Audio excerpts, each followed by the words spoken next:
Hola, ¿cómo están? Bienvenidos otra vez a mi canal. Estamos en Berlín, ¡yay! Pero de eso no se trata el video de hoy. Ese se los voy a contar en otro video. Pero el día de hoy, oigan, hace unos meses hice una entrevista en un podcast con Atlas Lingüe y Ochenta Studio. Y la verdad es que estuvo súper interesante esta entrevista, súper interesante este podcast. Me entrevistó Luis, él también es mexicano. Y muchas personas me estuvieron pidiendo si lo podía subir en YouTube, si era posible, ¿no? Y si es posible, sí lo grabamos en video, gracias a Atlas que me mandó el material de este podcast. Entonces eso es lo que van a ver en el video de hoy. Vamos a ver esta entrevista y en esta entrevista les voy a contar pues básicamente todo acerca de mi vida aquí en Alemania, cómo llegué aquí, cómo está eso de criar, ¿no? Niños bilingües y varias cositas ahí interesantes que me preguntaron. Aquí les voy a dejar este podcast y también en la descripción del video les dejo el link por si quieren ir a escucharlo a Spotify. Pero bueno, ya sin más, espero que lo disfruten y no olviden suscribirse a mi canal y acompáñenme a ver este video.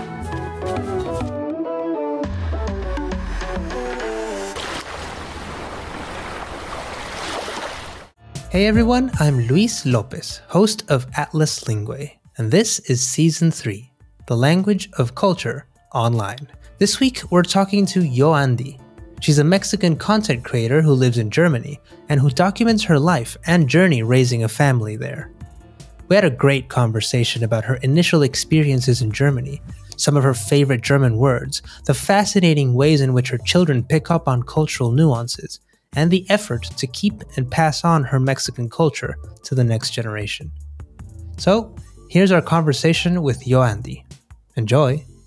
Thank you very much, Andy, for being with us today for this interview.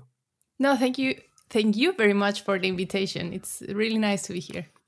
Perfect. And just to introduce myself briefly, my name is Luis Lopez. I am the host of Atlas Lingüe, a podcast by Studio Ochenta about the joys of language translation and communication, where we've talked about a whole lot of really fun and kind of nerdy topics like, well, all sorts of translation, you know, like dubbing versus subbing, translating song lyrics, translating book titles.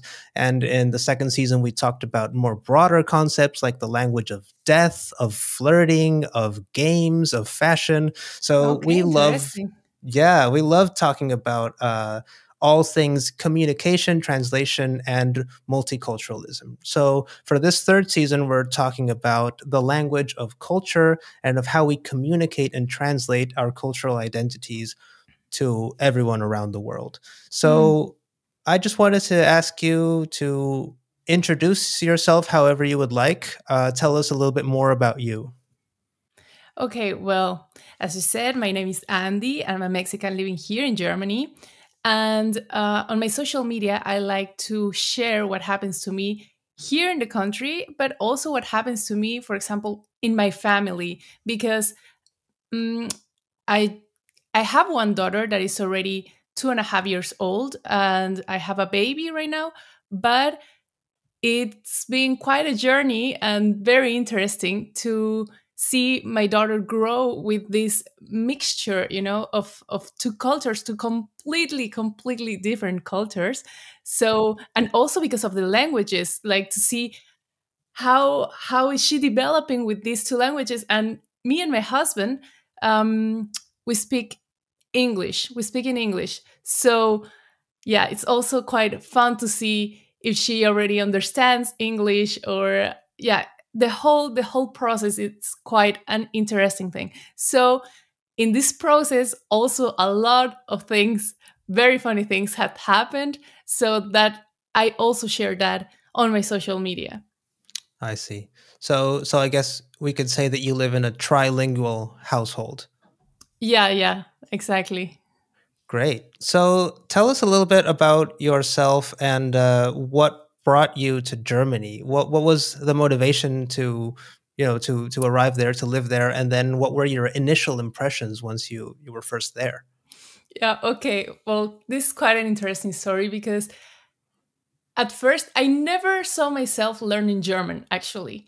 But I was in my university, and for my bachelor degree, they asked me to learn another language apart from English, because English I already had it like I could already speak English. So they told me you have to learn another language. And I started learning German and French because I couldn't decide.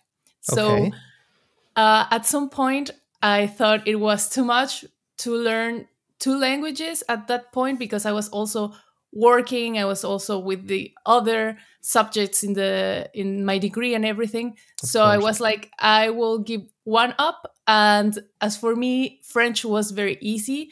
My grandfather was French, so somehow it was very easy to me, and that's why I went for German because I saw it more Right. like a challenge, You wanted a challenge. Yeah. Exactly. So I kept on learning German, and I also thought where I come from, Puebla, that is in Mexico, there are great organizations, e- enterprises like Volkswagen and Right. Audi. So I thought, okay, my career can go there, and I see myself working in those companies. Right. So the reason why I came to Germany was actually to learn the language and then come back to working one of those huge companies in Puebla, German Right. Yeah. companies I there. actually I'm just remembering that Puebla is, of course, like this big hub of Volkswagen, and the VW Beetle, or of course the Bochito, as we all know it. Exactly. It is like really iconic, obviously an iconic Mexican car, but like also very specifically to Puebla as well, right? Yeah, exactly. So yeah, for me it was like I completely saw myself working in these companies, I and I see. said, okay, they're German companies. I need to learn German. And yeah, Mhm. that's why I came as an au pair, actually. Okay. It's like a babysitter. Yeah. And but at the beginning with my first family, it wasn't so successful because they wanted me to speak in English to the kids. So Oh, so yeah, much for the challenge that you wanted. exactly. Yeah, because Mhm. they were moving to New York. So yeah, they wanted me to speak in English. And this first and my au pair year, yeah, didn't work out for learning German. Then I met my husband and I ended up staying here in Germany. So nothing as I planned. But it was like I guess like a happy surprise that it ended up being like that. Yeah, totally. Of course. So tell me then a little bit more about what were your initial impressions once you started living in Germany, as opposed to when you started learning German in Mexico. How was it when you first arrived here? Like was there like a big culture shock when you were beginning to live here? Definitely. I started learning German, yeah, in my university, but there you can. I just learned basic German. I didn't went like to further levels or something like this. I just learned basic German. But Mhm. I thought, I thought in that moment, okay, I will go to Germany and I can already have a conversation, Like Right. I think my German is already good. So once I arrived here, it was like, Andy, you know nothing, really nothing about German. No, it was a completely slap on my face, the German language. And Right. since the beginning, even the easiest stuff like going grocery shopping or something like this Mhm. was for me so hard because first the accent, and Yeah. yeah, they in the region where I live, they have like another, completely different accent, another words. They don't use high German, Hochdeutsch. No, they Right. don't use that, so it's quite hard to understand. Like very And specifically regional words and stuff, right? Which makes it much exactly. harder for a beginner. Exactly.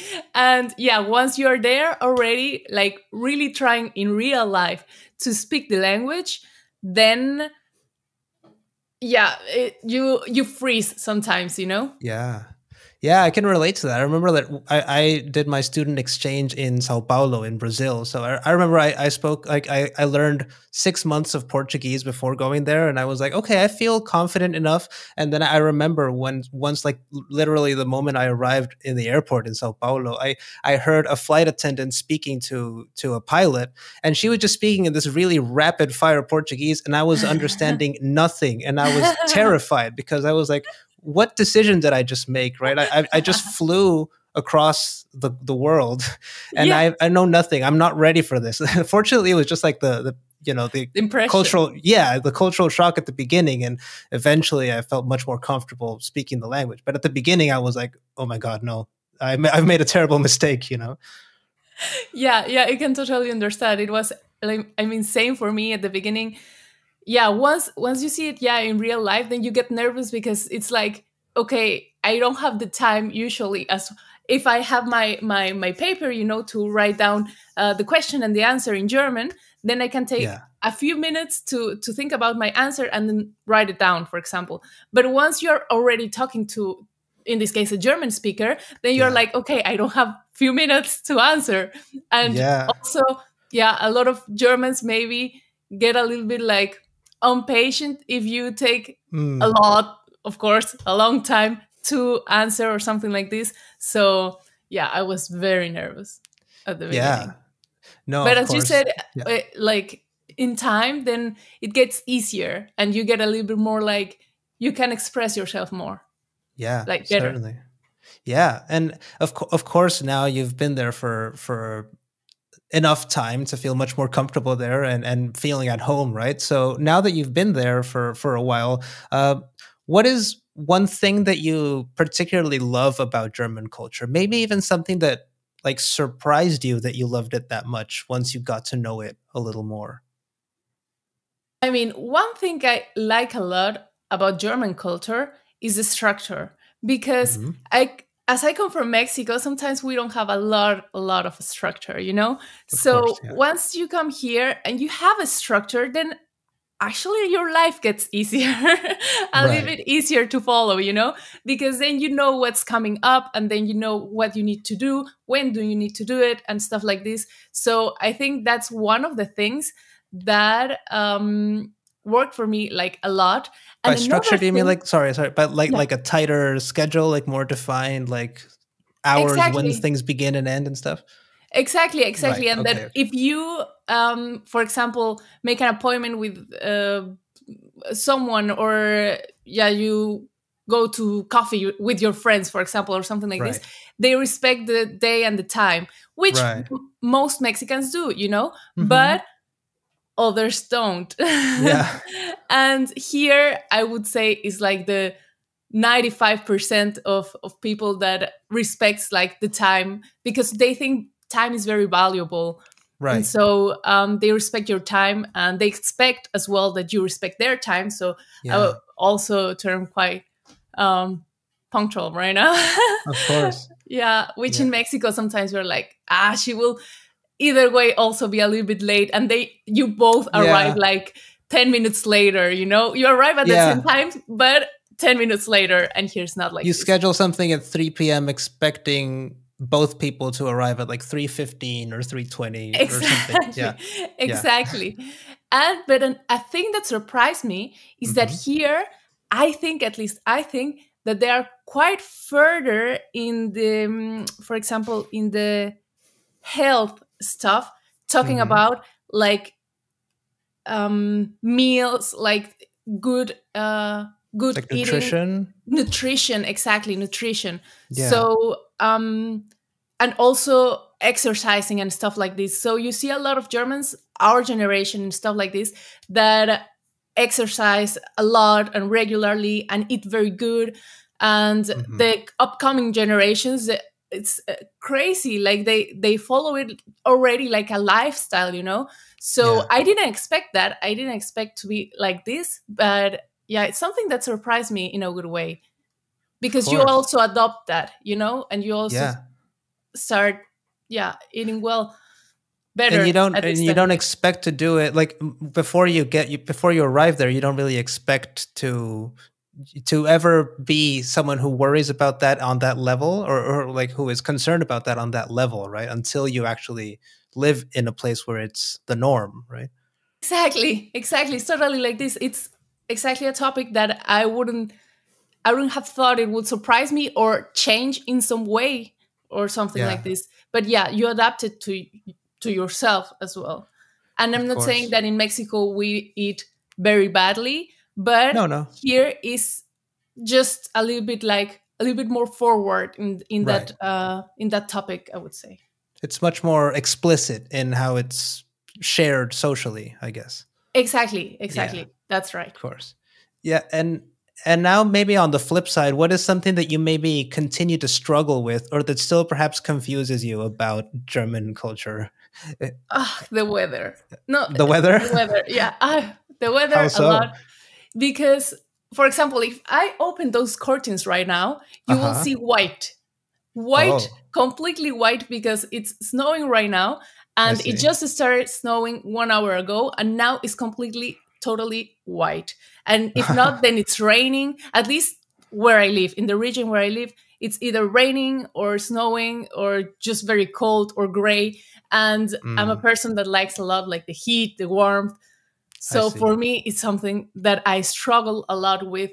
And going outside, for example, with my baby today, that I needed Hmm. to pick my daughter from Hmm. kindergarten, then I need to take her when the sky is literally falling, like it's raining so hardly, and Oh I'm like, no. how could I take my such a small daughter?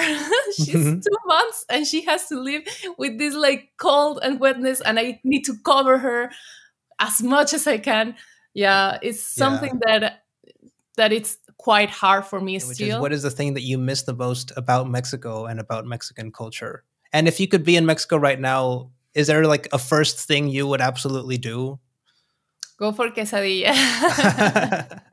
I miss a lot my Mexican food, of course, because again, it's something that you're used to, and then you come here, and then you don't have maybe your tortillas by hand, or you need to buy them. I mean, I always have in my freezer frozen tortillas. It's a must in this house.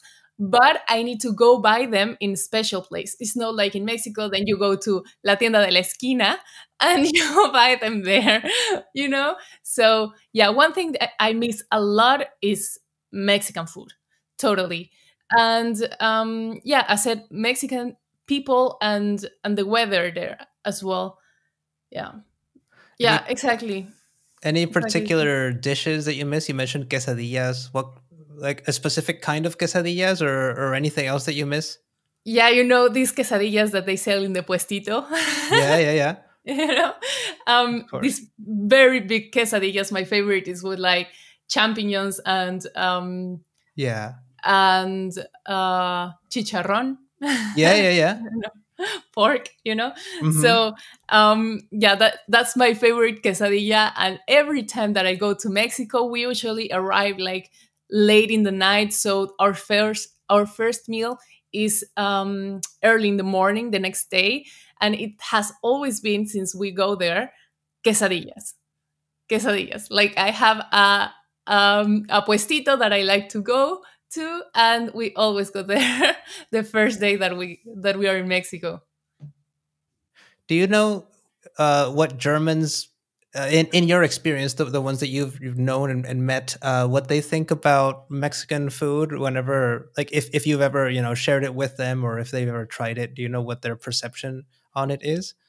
Actually, a lot of Germans like it. I was working as an au pair, and I worked in two families, and I cooked Mexican for them.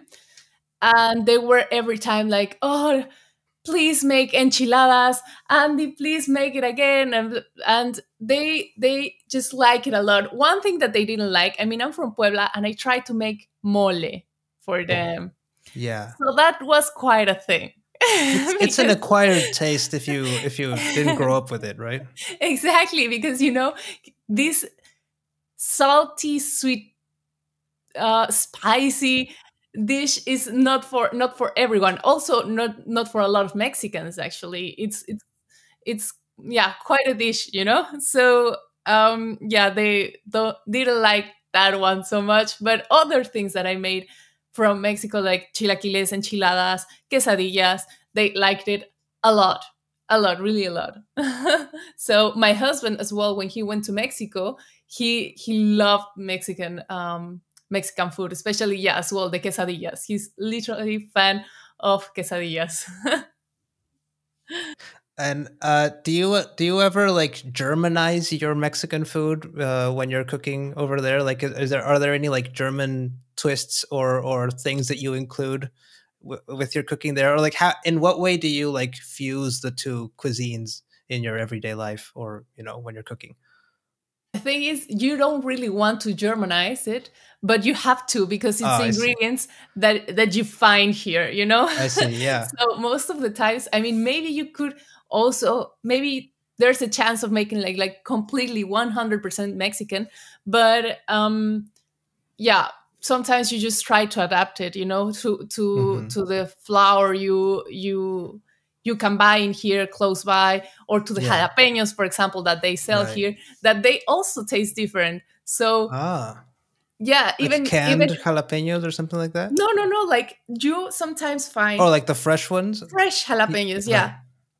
Sometimes in like Turkish Oh, of stores, course. or or sometimes also in the supermarket, like in the bigger supermarkets. Sometimes Hmm. there you find stuff like this, like jalapenos. Yeah, And me personally, when I see those kind of things, then I grab already a lot and take them, because you of never course. know when you can find them again. And Yeah. but even if they are fresh jalapenos, they somehow taste different. Hmm. I don't know why, but they somehow just taste different. I see. So yeah, I feel like sometimes even you don't want to Germanize the dishes, but you need to, because it's what you find. Right. No, of course. So now that we talked about fusing cuisines, I wanted to also talk about fusing the language a little bit, because I know that in some of your Instagram and TikTok content, you talk about Alemaniol, right? And this yeah, mixture of the two languages. So just tell us a little bit more about your experience with that. Is there like I don't know, a particularly favorite word or phrase that you have heard, or that you even thought of yourself, that mixes German and Spanish? And what's your experience with all of this? Like, maybe not in a specific word, but for example, it's something that my girl usually does, because Hmm. sometimes now her strong language is German, of course, because at the Right. beginning, when she was just spending time with me, then it was Spanish. I So see. if my parents-in-law were going to ask her something, then she would answer mostly in Spanish or Hmm. something like this. Now it's the other way around. Now her I strong see. language is German, and sometimes she answers to me in Alemaniol. Right. So Yeah. she she um, she wants to do something, and she's like, "Mami, kannst du bitte mir la tortilla geben?" Or something like this. Ah, Like yeah. she just makes it a little bit like German with Spanish, and I always try to say, "Baby, I speak Spanish. Can you please speak Spanish to me?" And then Hmm. she's really trying, like, she always gets it actually in Spanish, but I Uh-huh. need to tell her, because for her it's more comfortable to speak in German. Right. So yeah, I think in this household there's a lot of Alemaniol going on. Yeah. Yeah, also with my husband, he's trying to learn Spanish, I and see. he's done it really great. He's always asking me, like, please speak Spanish to me so that I can learn, and so yeah, Hmm. we try to speak as much Spanish as we can, so that he also learns, and our daughters as well. Yeah. Now that you mentioned, because of course, like kids growing up in this case, trilingual household, right? I mean, I guess it's always, there's always a lot of surprises, right? I remember I used to have a teacher in my master's degree. She's American and she's married to a German man, and they have a Mhm. daughter. And then she said that often her daughter would say, "Mama, can I nimm das?" And she thought it was like the most adorable like mix of languages. uh Yeah. and yeah, so I was wondering, like, if you could, are there any other like fun or interesting examples particularly of your child mixing the two languages? The thing is that, when you get asked those type of questions in the moment, like, you get Right. completely blank slate. But yeah, my daughter definitely, I would say that 90% of times that she talks, she does this kind of mixing, Right. so um the other day, it's very funny because, and I also made a story on my social media about this. Yeah. It was like highlight.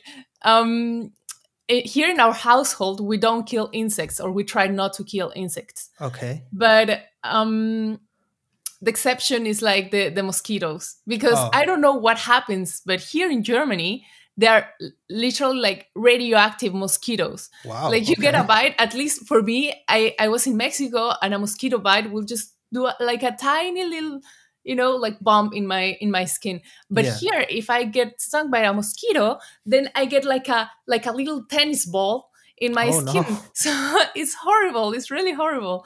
Wow. And yeah, so we do kill mosquitoes. And Yeah. there was one night that a mosquito was just there in our bedroom, Annoying stinking, everyone. like, yeah, everyone. Like my husband, my daughter, and I woke up like with huge little baseball Stings. balls Yeah. exactly Oh, no. in our skin. And so in the morning, we three were like pretty much looking for that mosquito so that it doesn't happen again like the next night. Mhm. And the one that finds it is my daughter. Mm. And she shouts to me, "Mommy, mosquito!" And then I come to her, and then she's like, "Pass Mia," or give Mia. I don't know Mhm. what she said at this point, but I think she said, "Give Mia la Mhm. chancla." Give Mia la chancla. Wow. So it was so funny. It was very funny, that thing. And yeah, because I usually kill the mosquitoes with my chancla. Yeah. And yeah, she got that as well. So give me a la chancla. I think that was my favorite. And obviously, la chancla, I mean, it's not just the word itself, it's like the whole, it's the cultural aspect of la chancla Of la being this chancla. weapon Exactly. of choice. Right? Yeah, exactly. That, I think that's why it's like my highlight story, because Yeah. it was like, give me a la chancla, pásame la chancla. Yeah, and I love that when you share these. Sorry, I'm gonna start again. I love that when you share these stories of mixing words and of just of starting to develop language. You obviously don't only learn or start to speak the language itself, but you also have like an element of culture and of learning the culture, right? As you're learning the language, right? I remember I watched a video of yours where you talked about your daughter, and she said something like "Hier ist 30," right, or something like that. When you were driving her. Could you tell us that story? Because I thought it was a lot of fun, and how like you learn these very cultural things, not only with the language, right? Yeah, that's very funny, because so we live pretty close to my father's-in-law, so to my parents-in-law. Mhm. And my mother-in-law, she's always telling, for example, here in the street, there are some crazy people that go very fast. And here is a residential place. Like there's a lot of houses with kids and stuff like this. So you really can't go so fast. So of course, my mother-in-law gets pissed if she sees someone going like very fast in this street. So, Yeah. so there are some times that she tells them, "Here is 30," like here is 30, like the Yeah. maximum speed here is 30. And so, of course, my daughter looks at that and she learns that. And so there are some times that I'm going with her to the car, and if she sees a car that's passing fast, she starts shouting, "Hier ist 30!" Of course, like her Wow. grandma. Yeah. Yeah. So, But like yeah, it's quite only to the fun. cars that are speeding or going faster, right? Not to the other ones.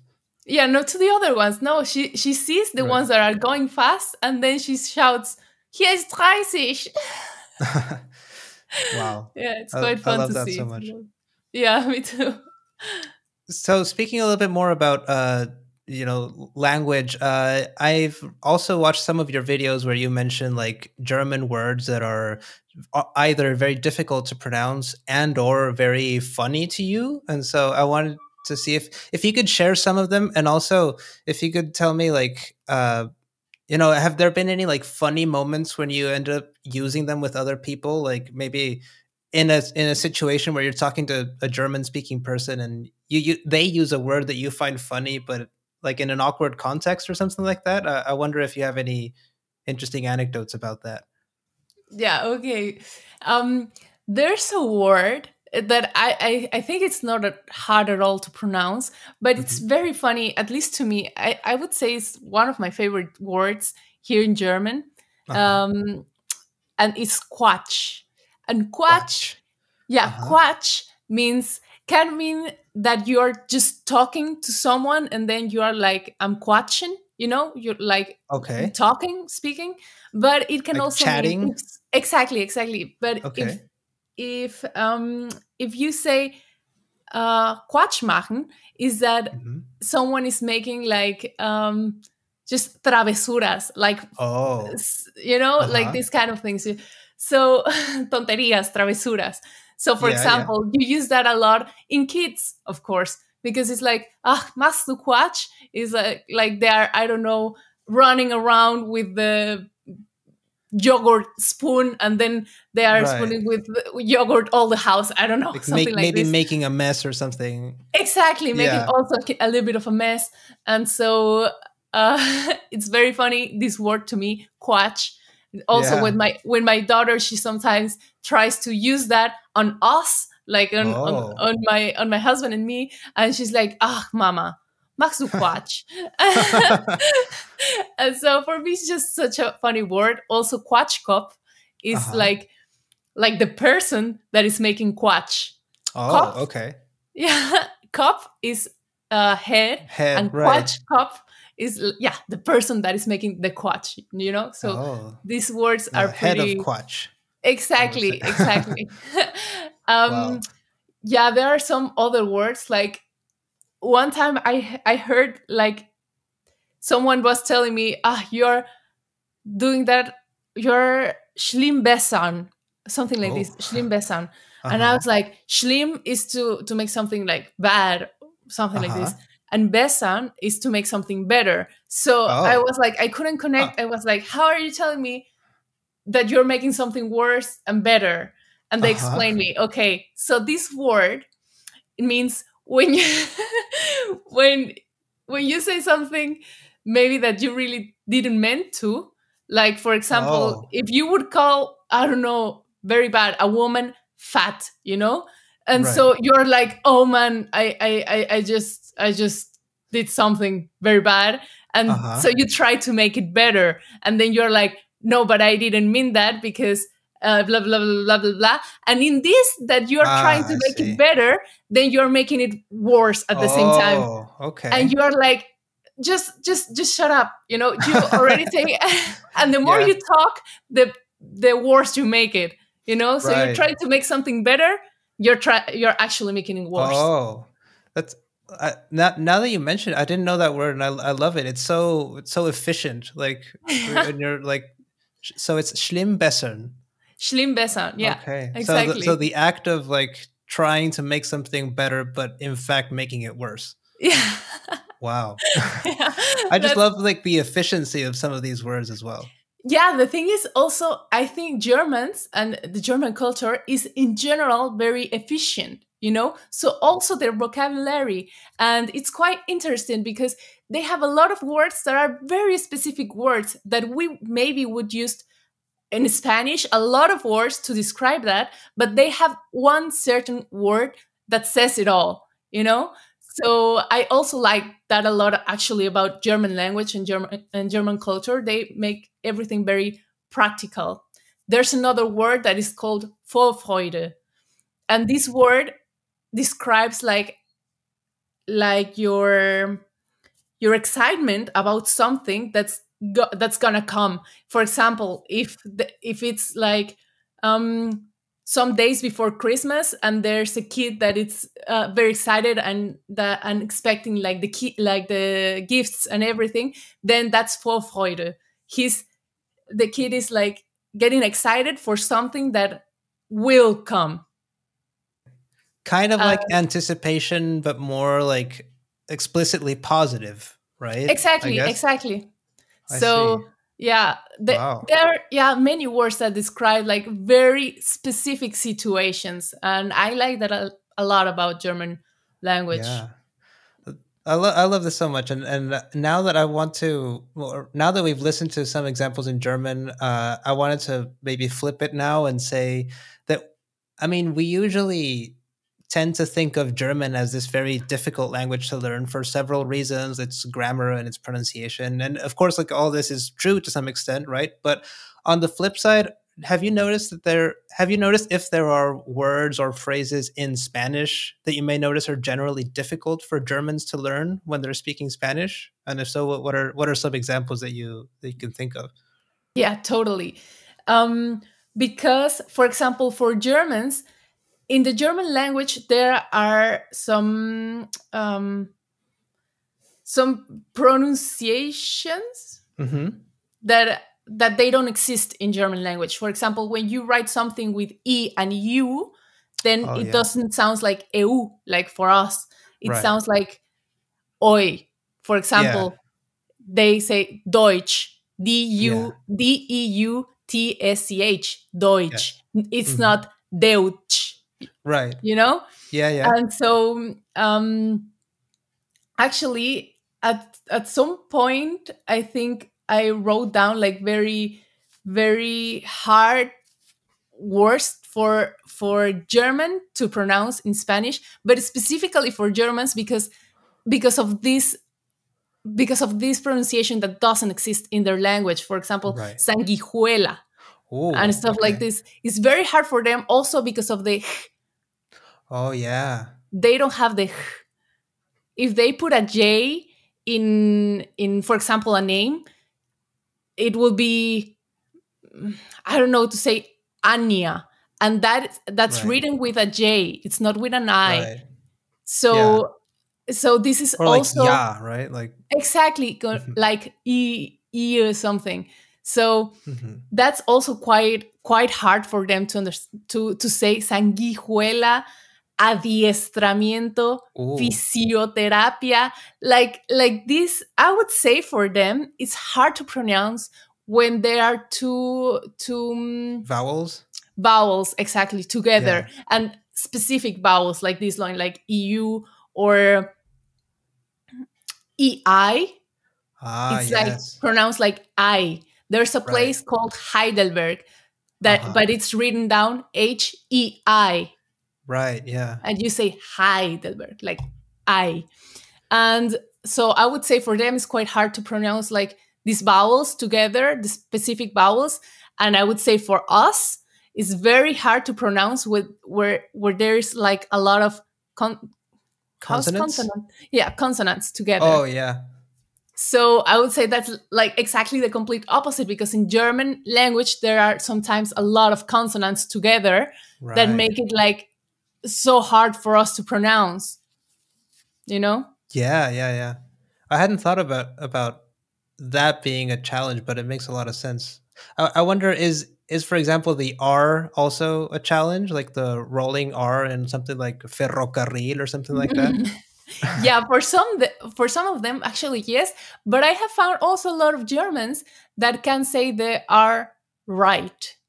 It is hard for most of them, but I would say maybe it's harder for French people, for example, because they always use like the throat, and the German R is something that I also can't understand quite yet, because it's not completely with the throat, but it's also not with the tongue. It's like some point in the middle. I don't know. For me, the German R is quite complicated. So as I would say, as is like in this middle point, then it's a little bit maybe easier for Germans to pronounce the R, as, for example, just in this case, as for French, that is completely, different with throat. Yeah, of course. So one last question before we move into like a final short speed round of questions. I just wanted to ask, of course, you've talked about having children in Germany, having a family there. So I wanted to ask you a little bit, what has it been like for you, raising children who are and or will be native German speakers, and living and growing up there? What are some challenges, and you've mentioned some already, but like some challenges and funny or interesting aspects of raising them in a household with so many different languages and so many different cultures coming together?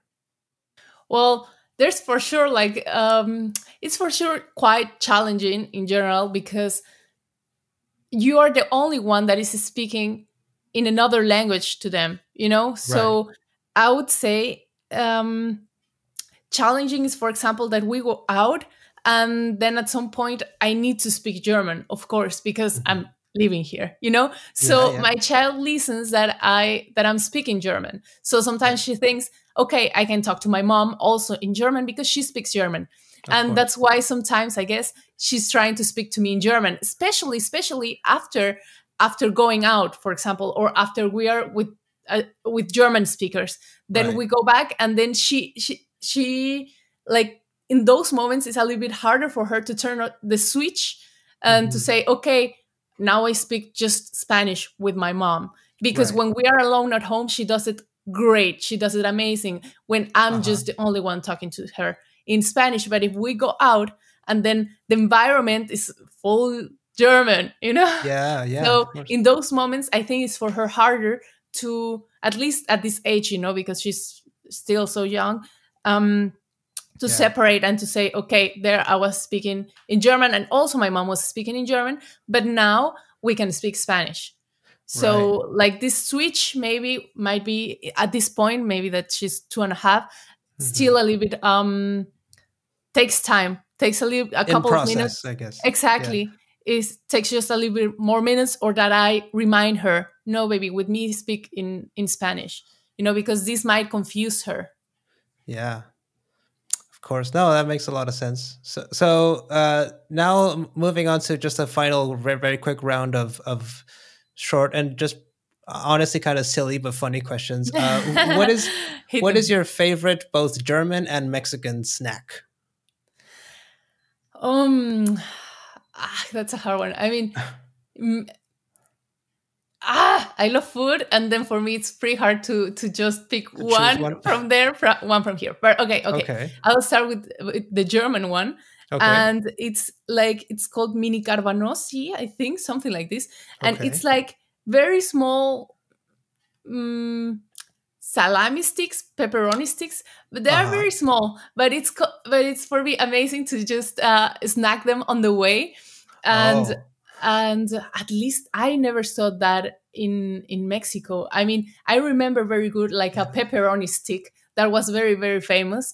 Right. But it tastes completely different as these ones that I'm talking about. So yeah. For me, this snack is from Germany, and from Mexico. Oh, from Mexico, I don't know, but something that has to do with like totopos, like tortilla chips, or better if they are like with something spicy.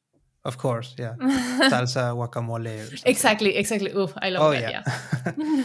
So if you could be an animal, what animal would you be? Oh. I think